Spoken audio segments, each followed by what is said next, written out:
आज आपण बनवणार आहोत मक्याचे उपीट।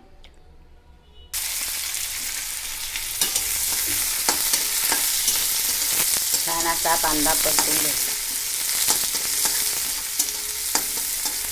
कढीपत्ता, हिरवी मिरची आणि कांदा।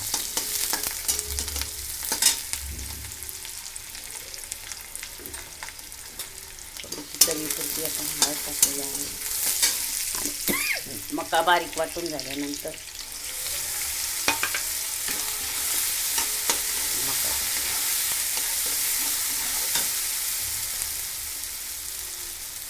थोडेसे मीठ टाकून चवीपुरते छानपैकी उपीट तयार झालेले आहे। 5 मिनिटांनी झाकण ठेवून परत नंतर काढूया।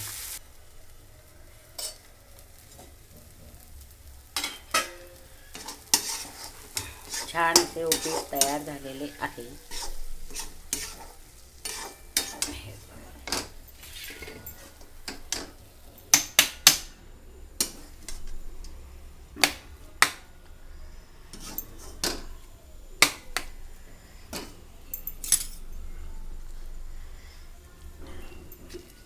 खूपच छान झालेले आहे, चवीसाठी खूप छान आहे, एकदा करून बघा।